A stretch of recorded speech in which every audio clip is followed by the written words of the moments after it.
This is all for you. We love you, Jesus. In your name we pray. Amen. All right. Well, welcome everyone. I get the chance to say hello, and it's a great. It is really a family reunion. Someone mentioned that it feels more like a family reunion. So many great friends here, and so I want to say thank you for taking the time this evening. If you see me dripping in sweat, it's because I turned off my room. Otherwise, it would be distracting. So every so often I may go like this, but it feels like I'm in America. Uh,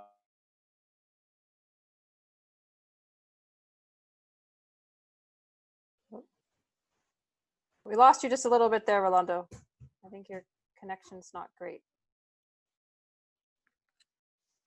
Are other people not able to see Rolando? Yeah, he's frozen. Well, he's frozen.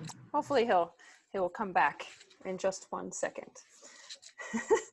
Yes, thank you, Andrew. He is frozen.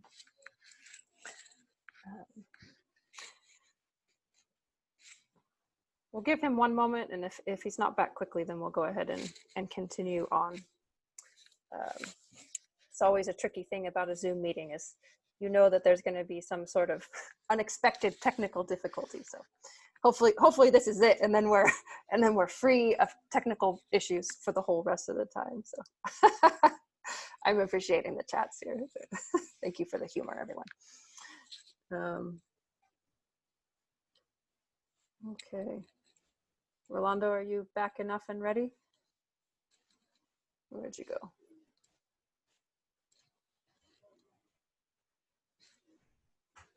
Okay.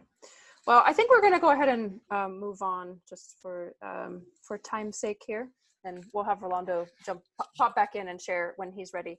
So with that, I'm going to introduce Andrew to you. Most of you know Andrew from either his current role at BCM as Director of Ministries, or you may know him from earlier years as one of BCM's founders. But he's currently overseeing our programs, it's been a tumultuous time to be running programs during COVID-19. And he's gonna share a little bit of an update on all the really exciting stuff that God's been doing at BCM over the last couple months. So. All righty. Oh, you're back. I am back. Sorry about that. I tested everything earlier today. Things were working. Of course, live, Murphy's Law. All right, sorry about that. I changed networks. Hopefully, I got a better stream. My apologies. No, I was just mentioning that. Thank you again for joining us, and it's a very humbling time here at BCM. It's just seeing God's faithfulness in this season, and I'm just been. And so many of us are very thankful for all that God has been doing, and each of you and the community that you're forming around BCM for prayer, for partnership, for support, where I'm very thankful for the committed team we have, very thankful for the opportunity to serve each of our children, the many families, and the financial support that we've been receiving. For those of you who've been tracking, the government passed a law that allows small businesses to apply for a Paycheck Protection Program loan, a PPP loan, and BCM did apply and received that support from the government. So that has also helped us in this time. And over the last couple of months, you can imagine it's been a time of reflection, and then really thinking of ways that we can reach out to our families and just love and serve and continue building on the many relationships that we have with the children and the families that we serve in. And it's been also a season of reflecting and thinking about our values and what it means to be Christ-centered and what it means to have faith over fear. And as we continue to walk alongside our youth, what it means to use technology. The engineer in me gets excited about our practical, real use of technology, of how we continue building relationships. But as you know, there's nothing like a presential, right? Being in the same room, being present. Although we're excited to do something about that this summer, which you'll hear about, and excited about celebrating our diversity and the many ways that families are coming together, the families and your youth are responding to despite the challenges. And last but not least, our teachable attitude and the value of changing and embracing change. And it has not been easy. You can imagine some programs have been able to been ducks to water and used technology for this time, and others have had a little bit tougher time in adjusting.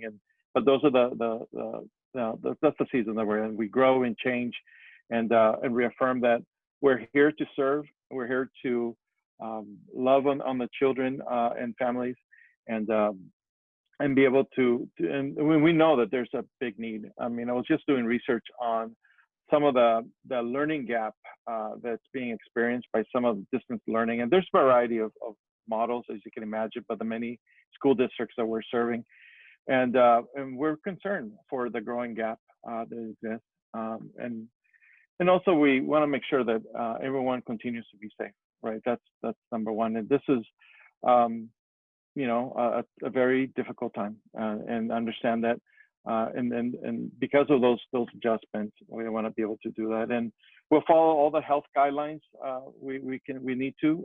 San Mateo County, definitely, we're tracking all of those, and the current order did change to allow us to offer in-person programming, and Andrew will take a moment now to walk us through some of the adjustments and some of the programming specifics and details. And I also want to say a thank you for all of you that gave to our COVID Family Assistance Fund. Thank you so much for that support. We had a modest goal of raising $5,000 to help families in the immediate circumstances. We raised over $24,000, and every single dollar is going directly to families, or that money raised. So thank you again. I know I'll be doing one of the breakouts to give you an update on my transition, and I look forward to connecting with you. If not, some more down in this town hall, perhaps we can book a time where we can reach one-on-one personally. Love to be able to talk to you live in person sometime. And Andrew, I'll go ahead and then pass it on to you for the update. Thank you so much. Very good. All right. Some stuff is supposed to magically appear in front of you as I talk. I'm just going to assume it's going to show up. So I'll get started. Oh, look at that. So this is, you know, has this been a big stress and a big change for everybody? You know, anybody not really affected by all of this? And so I know that it's true kind of across the board, but as we're working with kids and with families, it would be hard to exaggerate. I mean, and all these things are interlinked and everybody feels all of them.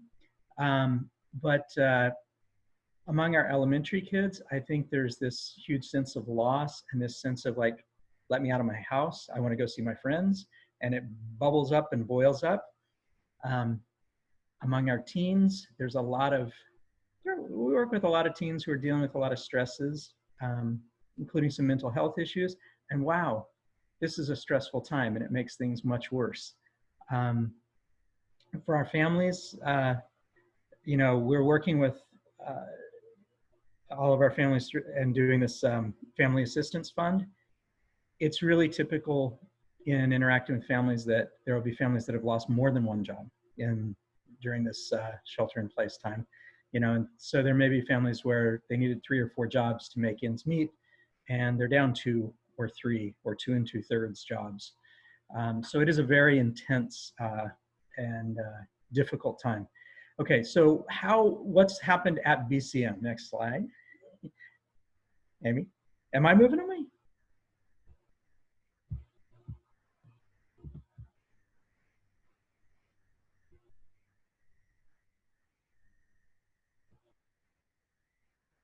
Uh-oh. All right, so what's happening at BCM? There will be some slides that'll go along with this, all right? So the building's shut down, big surprise. We do have people there from time to time because work makes it necessary, but mostly it's kind of a ghost town. It's very strange to come in and just see it all dead. We closed in-person programming basically the same day that all the schools closed down, which was March 16th. And are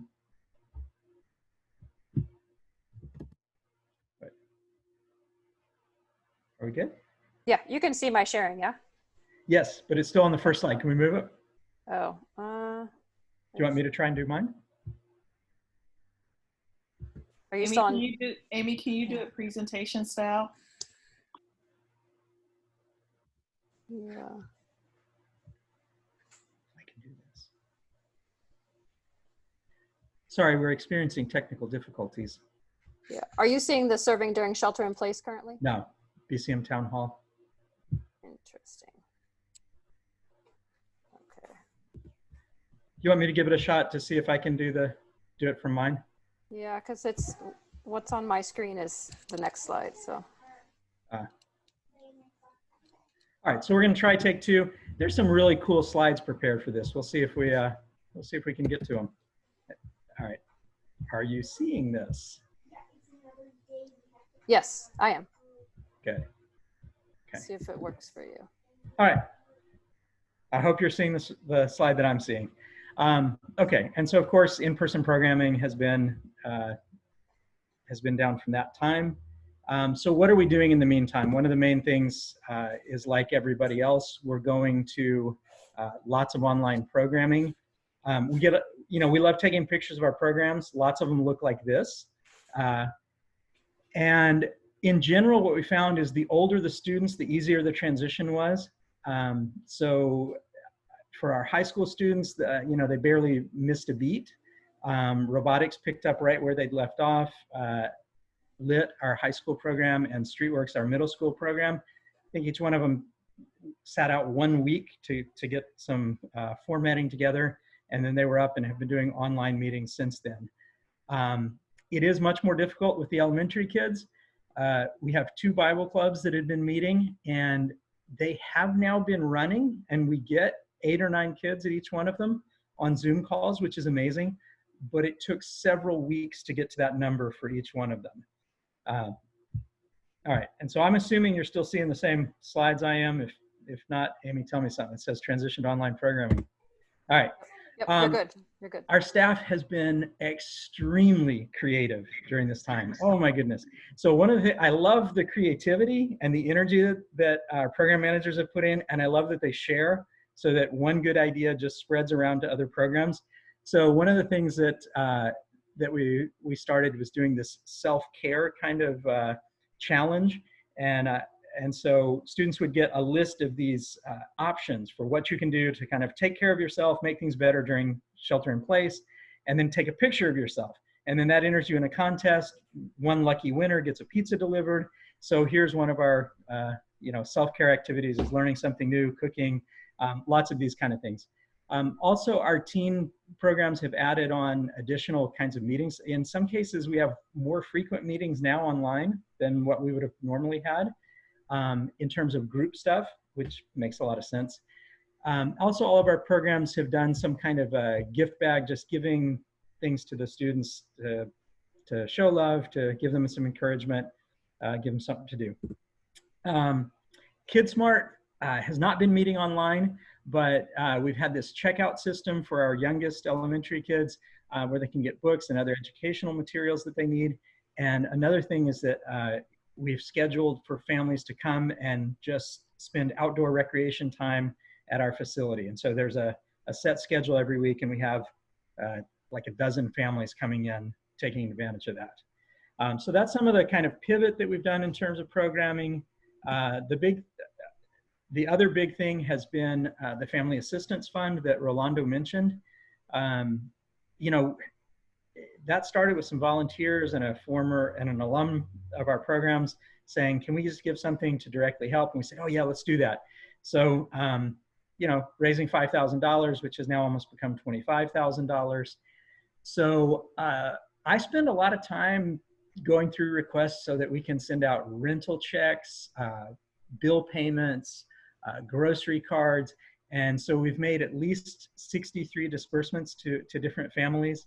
And we've kind of done it on a monthly basis. And we will still have funding to do those requests in June. We're very happy about that. For a lot of the families that we're working with, this is a real big help. For some of them, it's honestly, the need is so great that this is, it's good. But we're not really, we're not sort of equipped to take care of all of those needs. But I think this is something that's really made a difference and made an impact on everybody. All right. And now we are actually allowed to run our programs in person. We're not doing much of any of that yet. We do have a few students coming in for individual tutoring. So we have a whole bunch of guidelines that we need to follow, and that's going to shape how the summer programs look. They're going to look different from anything we've ever done. Masks, 6-foot distancing, stay in your own space, set meeting spaces for each classroom, no mixing up from one class to another, all kinds of stuff. So, so this summer is going to be a real challenge. It is also meeting a really strongly felt need. There are a lot of families who are very ready for their kids to be in programming. So it'll be an exciting time. And one of the things that we're talking about is not just that we're launching these programs for this summer, but this also is going to launch for maybe the way things are going to be even beyond the summer. So there'll be a lot more specifics on the summer programs coming up in one of the 2 breakout sessions, but I think I will wrap up my piece of things here and pass it on. And I'll unshare my screen.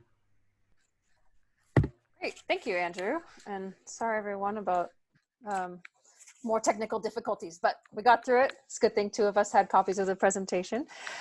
So what we're going to do now is kind of transition into 2 groups. Because we thought for kind of talking in more detail about summer programs, as well as hearing directly from Rolando about his transition, it'd be nice to have just a little bit more connection and a chance to ask questions more easily in smaller groups instead of this large group that we're all in together right now.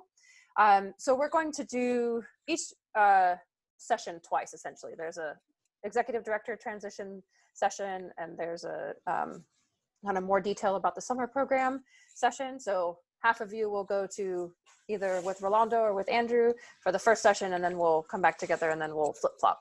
But we want to give you a chance to have a little more interaction with our staff in particular.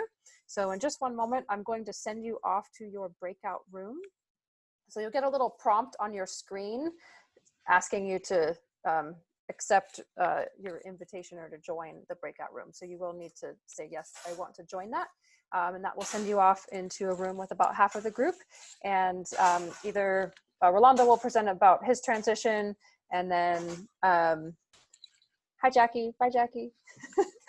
Thanks for popping in and saying hello. Yeah, so both Rolando and Andrew will do a little bit of a kind of presentation, share in more detail at the beginning, and then we'll have some time for question and response before we come back together and switch. And I'll be popping around, making sure everything is going smoothly, so you can always chat me if you need anything. And with that, we're going to get everybody ready to head off to your rooms.